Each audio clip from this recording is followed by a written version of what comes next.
네, 이 시각 K스탁 출발하겠습니다. 두 분의 전문가 소개해드리죠. 하이투자증권의 이화진 멘토, 베스트인베스트의 이상로 멘토가 오늘은 함께합니다. 어서 오십시오.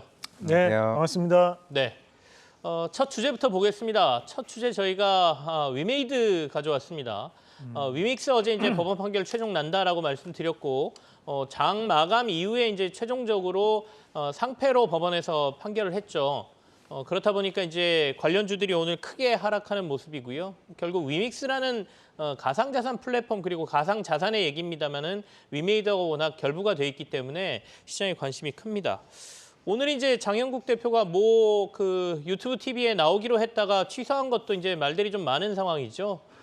본인의 지금 심신 상태, 어제 그 결과 때문에 심신 상태가 좀 좋지 않다 그래서 방송을 취소했다고 하는데 아마도 주주분들이 더 심신 상태가 안 좋을 것 같은데 나와서 적극적으로 해명하고 앞으로 어떻게 될지를 좀 설명해 주셨어야 되는 거 아닌가 싶기도 합니다. 두 분하고 위메이드 관련주들 얘기를 좀 해보겠습니다.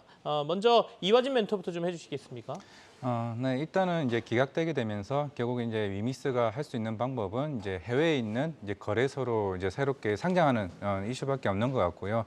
결국에는 이제 위메이드가 이제 작년부터 계속 이제 P2E 관련된 비즈니스 모델을 추구했던 만큼 네. 결국 위믹스를 포기할 수는 없는 것 같습니다. 왜냐하면은 올해 초부터 꾸준하게 다른 게임사들과 제휴를 맺으면서 위믹스에 온보딩 시킨 만큼 그만큼 그동안 비즈니스 모델을 계속 추구해왔기 때문에 포기는 못하고 결국엔 다른 방안을 찾아야 되는 수밖에 없는 부분이고요. 물론 오늘 이제 다른 코인 관련 종목들 중에서 카카오 게임즈나 이런 컴투스, 넷마블 같은 경우도 그동안 어떻게 보면 위믹스와 관련된 그런 소송 관련들이 네. 결국에는 불확실성이 조금 더 해소됐다는 측면에서는 좀 더 긍정적으로 좀 보는 것 같고 결론은 이제 P2E 관련 게임들이 추후에 어떠한 방향으로 갈 수 있는지가 여부가 좀 중요할 것 같은데 물론 이제 한 달 전에 이제 게임위원장 분도 이제 최근에 P2E 관련된 부분들을 조금 좀 승인 얘기도 계속 나왔던 만큼 그런 이슈들이 이제는 위메이드 빨로 인한 부분은 조금은 해소가 되는 부분이 아닌가라고 생각을 하고 있고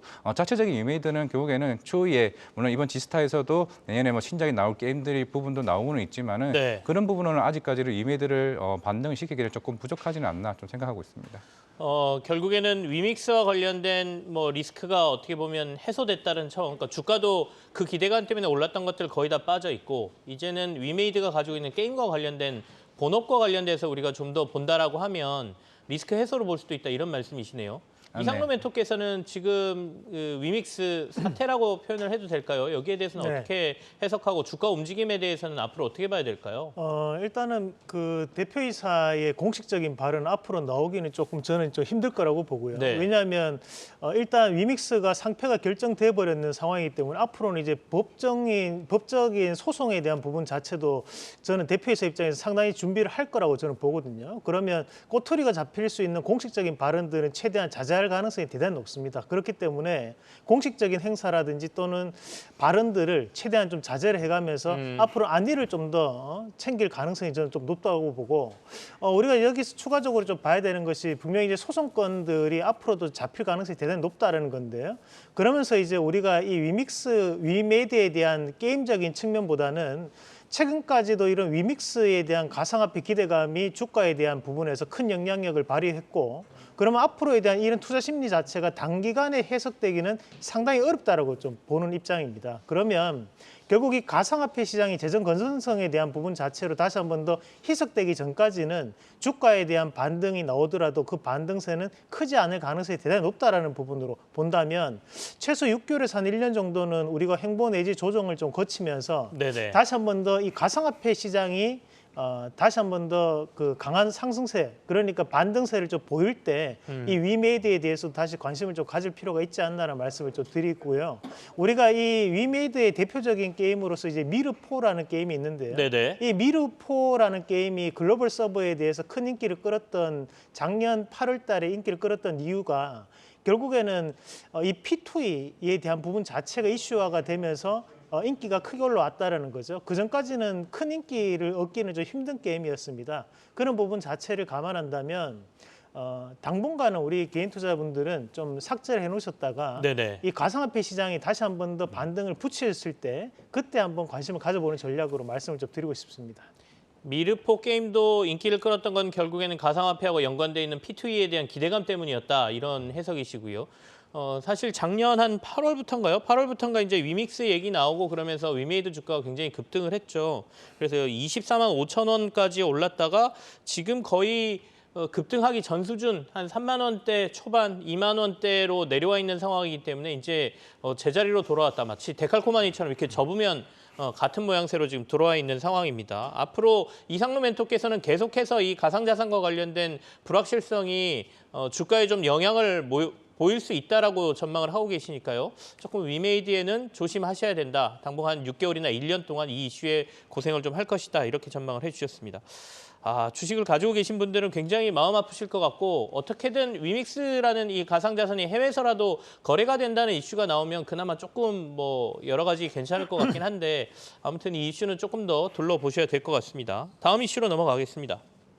다음 이슈는 이제 아바타2 영화 곧 개봉한다고 하죠. 여기에 대한 기대감이 굉장히 있습니다. 결국 이 아바타2와 관련돼서 여러 가지 관련주들이 언급되고 있는데 시장에서 저희들도 좀 같이 얘기를 해보고 싶어서 주제로 뽑아놨습니다. 이화진 멘토부터 좀 얘기를 좀 해주실까요? 일단 어제부터 이제 예매가 실시가 됐고 저도 일단 예매를 해봤었는데 굉장히 인기가 굉장히 많을 정도로 폭발적인 예심 반응도 있었죠. 이제 그런 부분이 어제 관련주들이 많이 올랐었고 네. 최근에 보니까 좀 많이 빠졌었는데 그 중에서는 제가 봤을 때 극장 쪽으로 좀 눈여겨봐야 되지 않을까 좀 생각을 하고 일단은 있습니다. 극장 쪽으로 봐야 된다. 네. 물론 뭐 SM 라이프 디자인이나 다른 종목들은 그동안 많이 올랐던 부분도 있었고 특히 CJ CGV나 뭐 콘텐츠리 조항 같은 경우는 3분기부터 일단 영업이익이 흑자로 이제 바뀌었습니다. 그렇기 때문에 극장가가 좀 살아나는 부분이 있고 뭐 CGV 같은 경우는 이제 중국 법인이나 이제 튀르키예 이제 법인 같은 경우가 물론 아직까지는 못 올라오고는 있습니다만은 이번에 이제 중국 쪽에 이제 어느 정도 코로나 방역이 완화가 되고 실제로 16일부터도 중국 쪽에 상영이 시작되는 부분이기 때문에 4분기 매출이 생각보다 굉장히 좋아질 수 있다는 측면에서는 극장이 어떻게 보면 실적적인 측면에서 가장 먼저 수혜를 받을 수 있는 분야가 되지 않을까라고 있기 때문에 물론 다른 관련된 아바타 관련주들이 있습니다만은 결국에는 이런 그런 VFX나 아니면 CBG 같은 이런 부분들은 제가 볼 때는 CES 2023까지는 좀 이어질 것 같고 결국에는 바로 매출이 나올 수 있는 뭐 CGV나 네. 콘텐츠리 조항이 좀 수혜가 되지 않을까 생각하고 있습니다. 결국엔 지금 나와 있는 여러 가지 관련주들 중에 극장 관련주가 제일 수혜를 좀 받을 것이다. 지금 예매율이 가장 높다고 하죠. 어제부터 예매를 시작했는데 1위로 바로 올라가고 예매율이 굉장히 높다고 하니까 극장부터 보자 이런 말씀이시고 이상로 멘토께서는 아바타와 관련되면 이제 저희가 메타버스라든지 가상현실이라든지 이런 것까지 다들 보는 것 같습니다. 어떻게 봐야 될까요? 뭐 참고적으로 저는 같이 보실 분이 없어가지고 예매는 하지 못했습니다. 아직 예매를 하지만 못하셨습니까? 뭐 지금까지에 제 대한 거 끊어주시면 네. 제가 같이 갈게요. 네. 지금까지에 대한 분위기를 봤을 때는 충분히 시장에 대한 이슈가 좀 더 이어질 가능성이 좀 높다고 보는데 다만 지금 현재 시장에 대한 분위기도 저는 중요하다고 보거든요. 그래서 이 분위기 자체를 이제 우리가 디즈니 플러스라는 OTT에 맞춰서 종목군들을 볼 것이냐 아니면 여기에 대한 기술적인 부분 바로 특수 효과에 포커스를 맞춰가지고 볼 것이냐에 대한 부분이라고 봐요. 그러면 최근 들어서 지금 현재 시장에 대한 분위기 자체가 낙폭과대 종목군들에 대한 반등세를 상당 부분 보이는 모습들이 나타나고 있는데 그런 과정들을 감안한다면 결국 이 아바타라는 영화로 인해 가지고 다시 한 번 더 극장에 대한 붐이 이루어질 수 있다라는 그런 뉴스거리들은 생길 수 있다고 보거든요. 그러면 저는 그에 따른 부분에서 앞서 우리 멘토님 말씀하셨던 것처럼 일단 영화 관련된 종목군들 그리고 극장 관련된 종목군들이 바닥권역에서 한번 강하게 반등을 나타낼 수 있는 그런 움직임이 나타날 수 있다고 보고 네. 추가적으로 우리가 또 볼 수 있는 것들이 이제 특수효과 관련주들인데 이 특수효과 관련주 안에서도 영화 관련된 부분에서 많은 특수효과를 제작했던 업체가 이제 덱스타라는 기업이 있습니다. 그러니까 자이언트 스택 같은 경우에는 광고에 대한 매출이 꽤 잡히는 기업이고 대신에 덱스타 같은 경우에는 현재까지 인기 영화에 대한 부분에서 특수효과를 만들었던 기업이기 때문에 그런 결국 이 덱스터에 대한 부분을 저는 좀 더 높게 평가할 필요가 있다는 말씀도 함께 드리겠고 그러면서 우리가 함께 볼 수 있는 것이 컨텐츠 쪽에 대한 종목군들을 같이 볼 수 있는데 네. 자 오늘 같은 경우에도 컨텐츠주들 안에서 중국의 유쿠사에 대한 부분에서 뭐 키스트의 구경이라는 지금 드라마가 지금은 한한령을 해제가 됐다라는 부분으로 오늘 강세를 좀 보였는데 이런 식으로 좀 더 확산될 수 있는 컨텐츠 관련주들, 드라마 제작사들이라든지 컨텐츠 제작사들도 함께 순환매를 좀 더 동참하지 않을까. 거기서 첫 번째는 극장과 특수효과 관련주를 먼저 보자는 말씀까지 드리겠습니다. 알겠습니다. 아까 이화진 멘토께서는 아바타만 딱 놓고 봤을 때는 예매율이 높아지고 있으니 극장 관련주가 1번 수혜일 거다라고 말씀하셨고 우리 이상로 멘토께서는 아바타라든지 이런 영화가 개봉하면서 이 특수효과에 대한 관심들이 좀 높아질 것이다. 덱스터라든지 그 외에 또 컨텐츠 주들에 대한 관심으로 좀 확대되지 않겠느냐 이런 전망을 좀 주셨습니다. 사실은 벌써 시장에서는 중국 이슈도 있지만 뭐 재벌가 막내 아들, 재벌집 막내 아들 뭐 이거 얘기 나오면서 컨텐츠 관련주들 거기에 웹소설 스튜디오 막 이것까지 지금 요즘 난리지 않습니까? 웹툰이나 웹소설 이쪽 얘기 좀 해볼까요? 이화진 멘토께서는 그쪽은 어떻게 보고 계십니까?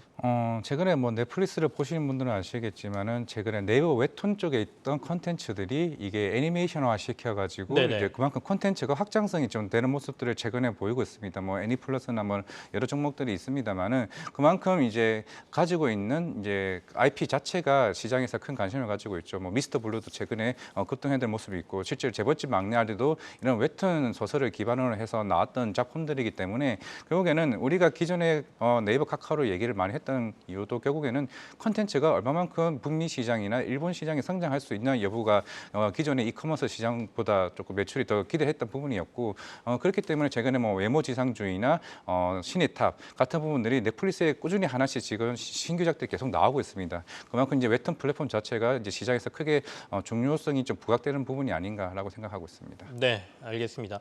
웹툰, 웹소설이 이제 완전히 영화하고 어떤 드라마나 이런 데 기반이 되는 기초 작업을 해주고 있다 보니까 이 스튜디오를 운영하는 회사들에 대한 관심이 굉장히 높아지고 있고요. 해외에서도 이 웹툰이라는 새로운 뭐라고 그러죠? 플랫폼이라고 해야 될까요? 예전에 책으로 보던 거에서 웹으로 이제 만화를 본다라는 것 자체에 대해서 굉장히 신기해하고 인기가 좀 높아지는 것 같습니다. 다음 이슈로 넘어가겠습니다. 어제도 저희가 CES 얘기를 잠깐 했었는데요. 방금 전에 저희가 이제 그 아바타 얘기한 거하고 아마 메타버스하고도 연관이 좀 있을 것 같습니다. 메타버스 얘기를 좀 하겠습니다. 계속 CES가 이제 1월 초에 열리고 나면 이 메타버스라는 이 영역이 또 한 번 관심을 받을 것이다. 연초에 좀 주목할 만한 영역이다라는 얘기가 전망들이 계속 나오고 있습니다. 이 부분 한번 점검해 보고 싶은데요. 이상로 멘토부터 먼저 얘기 좀 해주실까요? 네, 우선 이제 이 메타버스라는 부분 자체가 이제 CES 2022에서도 상당한 이슈화가 됐던 것처럼 또 CES 2023에서도 이슈가 될 거라고 얘기를 하고 있는데요. 사실 이제 우리가 CES 2022를 보면 그때 또 이슈가 함께 됐던 것이 마이크로 LED에 대한 부분 자체가 함께 이슈가 되었었는데 대신에 그 부분 자체가 이제 발전 가능성에 대해서 의문 부호를 가지다 보니까 주가는 이제 빠져버리는 모습들도 나타났었는데요. 네. 마찬가지로 이제 CES 2023에서 우리가 이 메타버스 관련된 부분 자체에서의 대한 순환매는 저는 가능할 거로 봅니다. 다만 우리 여기서 판단을 해봐야 되는 것이 지금 앞서서 일주일 전에 우리가 이제 선익 시스템이라든지 또는 이제 뉴프렉스 같은 우리가 메타버스 관련된 기기 또는 그에 따른 장비 관련주들이 강한 상승세를 보였지만 그 이후로부터는 계속적으로 주가가 하락을 하는 그런 모습들이 나타나고 있거든요. 결국 시장에 대한 분위기 자체에서 유동성이 줄어들다 보니까 이 가상현실과 가상세계에 대한 부분 자체에서에 대한 기대감도 그만큼 좀 떨어지는 그런 단계인 것 같아요. 그래서 가격적인 부분을 고려한다면 우리가 저가 매수에 대한 부분으로는 접근할 수 있겠지만 네. 굳이 꼭 신고가를 가는 종목군들에 대해서 우리가 쫓아가는 것은 조금 어렵지 않나.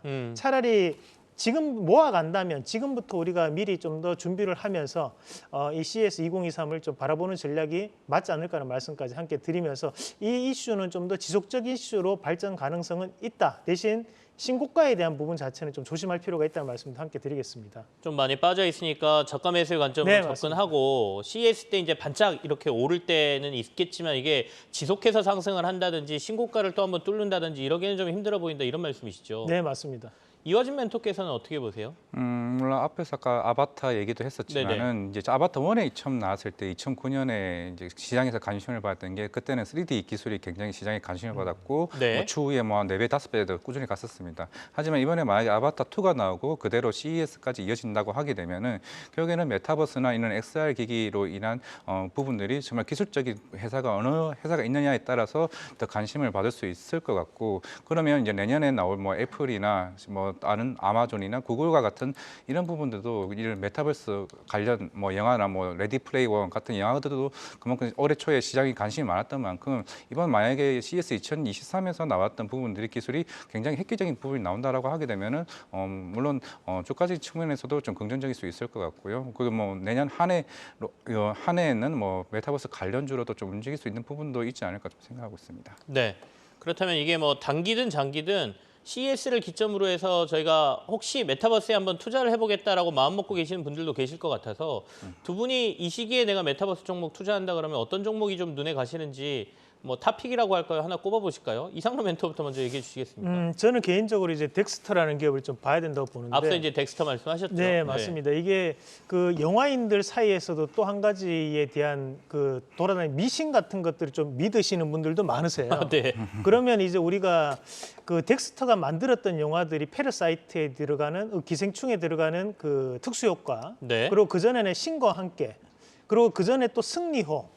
대부분 다 흥행에 성공하는 모습들이 나타났었거든요. 그런데 이 덱스터의 특수 효과를 쓰지 않은 드라마 그 전지현 씨가 출연했던 지리산 상당히 이제 좀 특수 효과에 대한 차이가 많이 났었죠. 네네. 그런 것들을 감안해서 보면 우리가 흥행을 하기 위해서 또는 이제 시각적 효과를 극대화하기 위해서는 높은 기술적인 부분을 필요로 하는 특수 효과가 필요한데 그런 특수 효과를 만족시켜주는 업체가 저는 덱스터라고 보거든요. 그러나 현재 가격대 구간을 보더라도 충분히 이 부분 자체에서는 우리 개인 투자자분들이 성과를 좀 보일 수 있는 가격이 아닌가 그 말씀을 좀 드리면서 2023년도는 영화에 대한 개봉도 상당히 늘어날 수 있습니다. 왜냐하면 코로나가 이제는 완전하게 끝나는 그런 분위기 자체가 형성되고 있고 우려감이 낮아지고 있는 상황이니까요.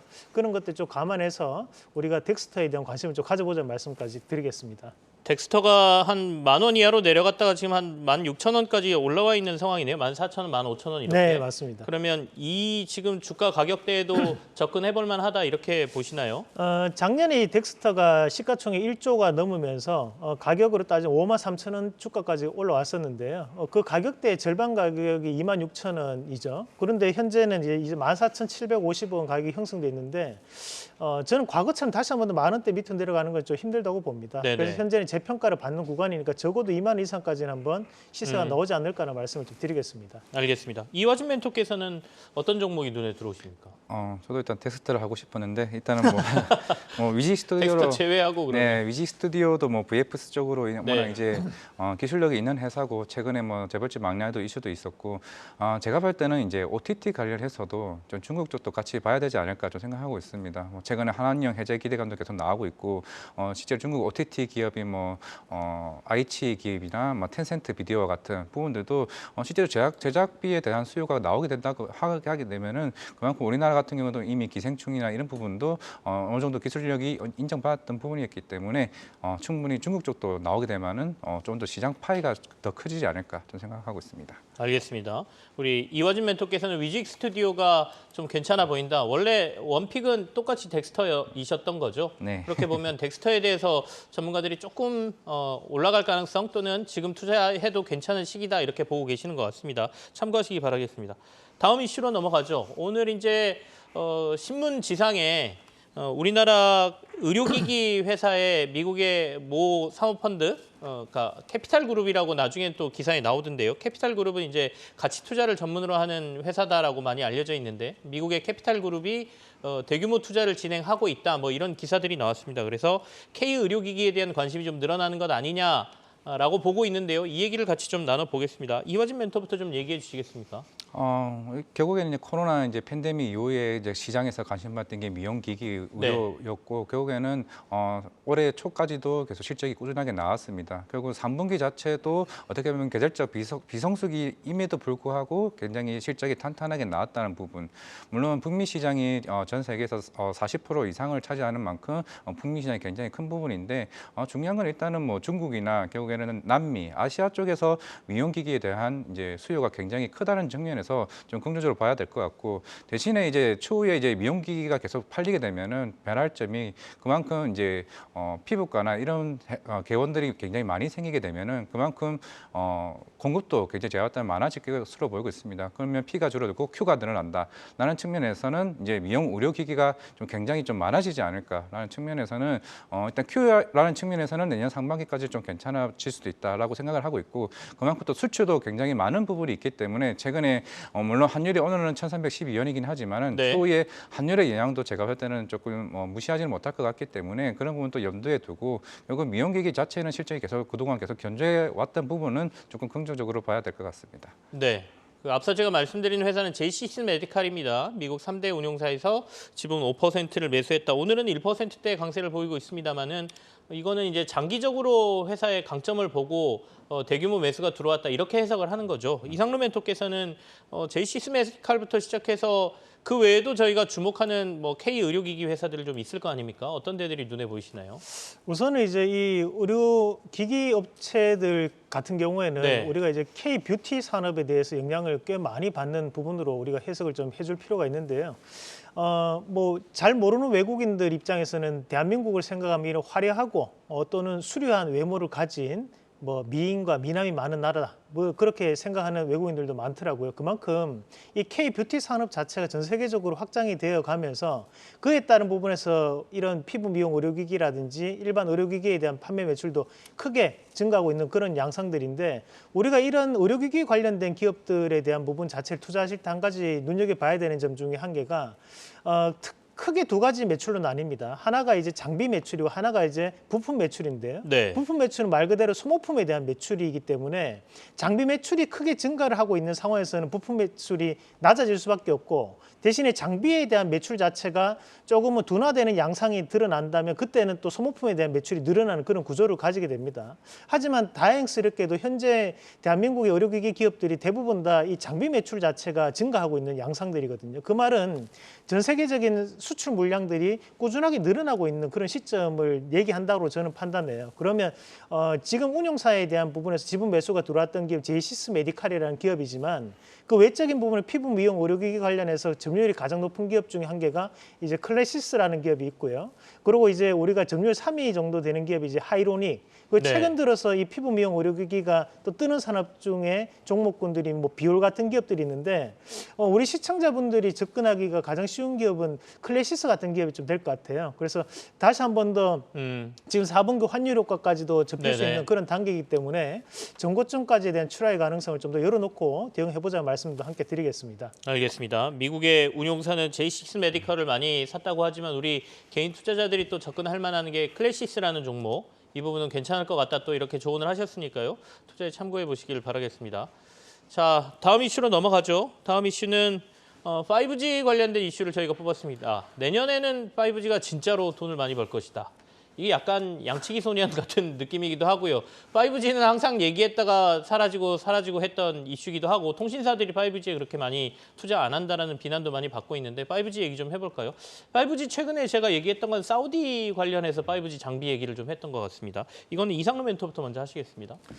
2019년도에 그 미국이 중국에 대한 압박이 커지면서 하웨이 장비를 쓰지 않는다는 얘기가 나오고 난 다음에 이 5G 관련된 종목군들이 큰 반사이익을 얻으면서 신고가까지 가는 모습들이 많이 나타났었는데 최근 들어서 이제 안 좋았던 뉴스가 5G에 대한 이행률, 물론 이제 B2B에 대한 부분에 한정적이었지만 이행률이 10%가 채 안 됐다라는 얘기가 나왔던 부분이었거든요. 그러면서 이제 과기부가 다시 한 번 더 이 3대 통신사에 대해서 경고장을 날리는 그런 모습들이었는데요.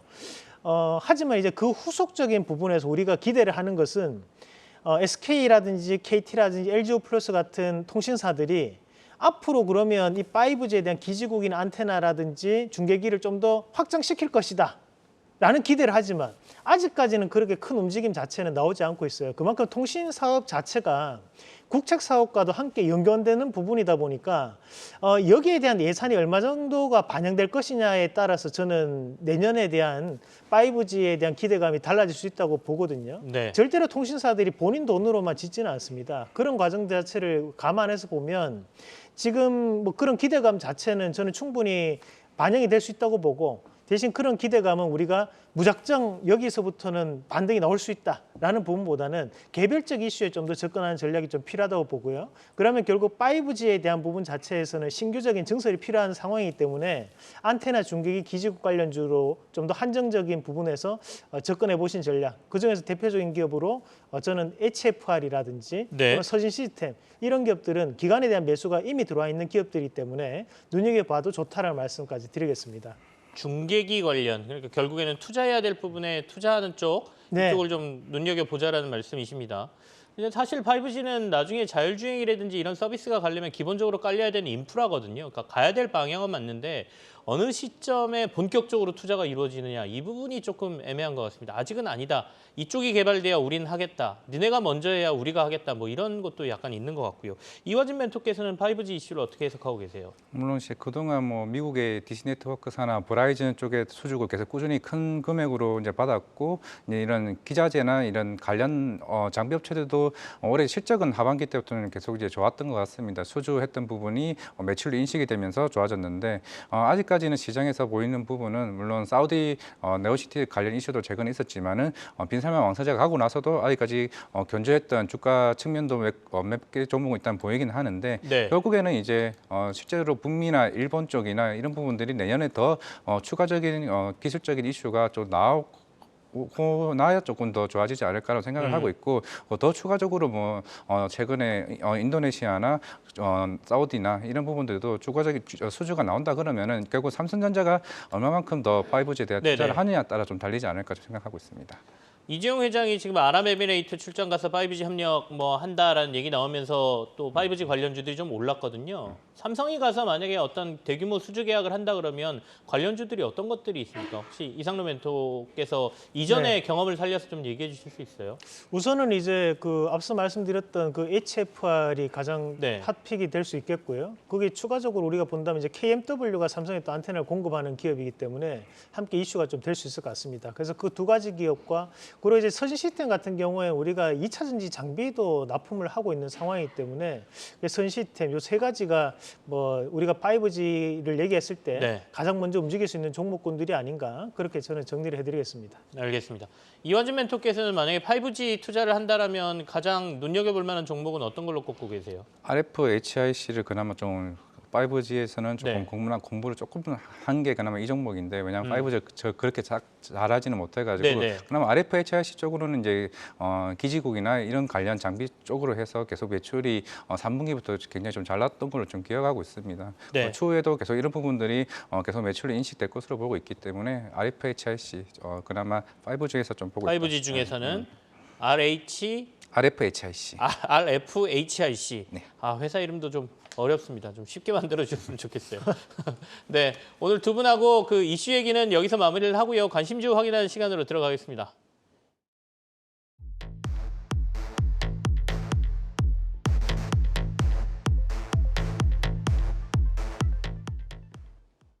네, 오늘 나오신 두 분 전문가 관심 있는 종목 확인해 보겠습니다. 이화진 멘토는 스코넥 가져오셨네요. 중요한 건 꺾이지 않는 마음이다. 이 마음이 중요한 건 실적하고 이익 같은데 마음이라고 하셨으니까 어떤 마음인지 확인을 좀 해보고요. 우리 이상로 멘토는 스튜디오 드래곤 가져오셨습니다. K 컨텐츠 확대 기대감. 앞서 저희가 뭐 여러 가지 컨텐츠 얘기도 하고 메타버스 얘기도 했었는데요. 최근에 뭐 관심들이 많으시죠, 컨텐츠는. 스튜디오 드래곤 한번 확인을 좀 해보겠습니다. 먼저 스코넥부터 얘기 듣죠. 이화진 멘토 말씀해 주십시오. 네, 일단 그 중요한 건 꺾이지 않는 마음이라는 게 이게 네. 원래 최근에 MZ 세대들한테 유행하는 용어입니다. 최근에 브라질전 축구전에서도 얘기 나왔던 그렇습니까? 부분이고, 네. 그래서 중꺾마라고 얘기를 하는 건데, 이게 원래 우마무스메나 이제 로드컵에서 이제 나왔던 이제 시초거든요. 이제 그만큼 게임 하는 이제 유저들에게는 좀 중요한 이제 그거 부분이고, 실제로 스코넥 같은 경우는 이제 XR 이제 VR 관련해서 이제 콘텐츠 만드는 회사입니다. 그 XR이라고 해서 최근에 만든 회사는 아니고 2002년부터 이제 플레이스테이션 2로 해서 이제 소니 쪽으로 해서 관련 게임 콘텐츠를 이제 개발을 했던 부분이었고, 2015년에 이제 삼성전자에서 이제 갤럭시 기어라고 해서 아마 아시는 분들은 아시겠지만 이런 VR 게임을 통해 가지고 모탈 블리츠라는 게임이 있습니다. 그게 실제로 소니 플레이스테이션 VR 1에서 스토어에서도 나와가지고 국내 최초로 게임 스토어에서 1위를 했던 부분인 만큼 실제로 VR 쪽에서는 그래도 게임 관련해서는 그나마 조금 실력은 있는 좀 회사라고 좀 말씀을 드릴 수가 있을 것 같고 네. 지금 이제 CES 2023 이제 곧 이제 할 것으로 보이고 있는데 결국 최근에 메타 회사와 지금 공동 게임 개발을 지금 준비 중에 있습니다. 뭐 스트라이크 러시라고 하는 이제 총 쏘는 이제 게임인데 결국 내년에 이제 VR 게임 관련해서 물론 하드웨어 쪽으로 시장에서 큰 관심을 먼저 갖겠지만은 추후에는 결국은 컨텐츠가 제가 봤을 때는 제일 중요할 것으로 보이고 있습니다. 네. 그런 부분이 스코넥이 그나마 우리나라 국내 관련 컨텐츠 종목 중에서는 좀 굉장히 기술력이 있는 회사로 좀 말씀을 드릴 수가 있을 것 같고 만약에 이런 게 XR이 실제로 상용화 된다고 그렇게 되면은 우리 흔히 말하는 B2B 시장이라고 하죠.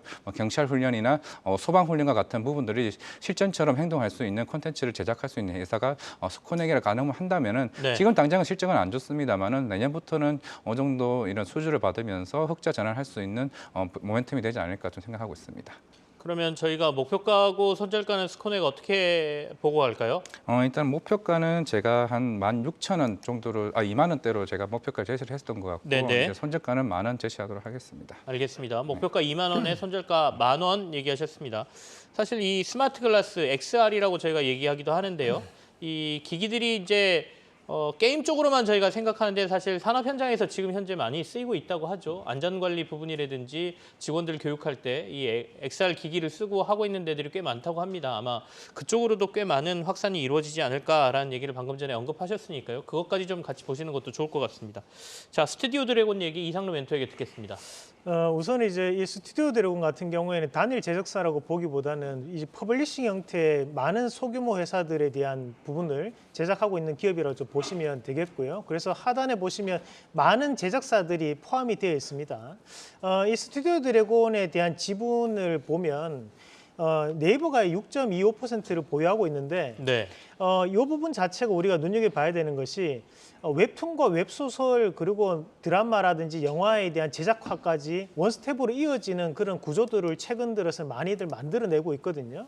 거기에 대해서 현재 이 스튜디오 드래곤에서도 직접적으로 네이버가 2020년도 11월 달에 지분 보유를 하기 시작했고 지금 현재는 2년이 지난 시점이기 때문에 꾸준한 성과를 나타낼 수 있는 구간인데도 불구하고 주가는 오히려 하락을 해버렸다는 거죠. 그런 관점을 본다면 우리가 다시 한 번 더 재평가 가능성은 충분히 있는데 최근에 이제 공매도가 가장 심했던 종목 중에 한 개가 바로 이 스튜디오 드래곤이었습니다. 그만큼 공매도에 대한 부분으로 저는 하락을 했던 부분도 컸다고 보고 우리가 여기 또 한 가지 뭐 방송에서 한 가지만 말씀을 드린다면 네. 11월 달에 우리가 이 넷플릭스와 이 스튜디오 드래곤에 대한 계약건이 마감이 되었습니다. 그래서 현재는 이 연장건에 대한 부분이 협상이 되고 있는데요.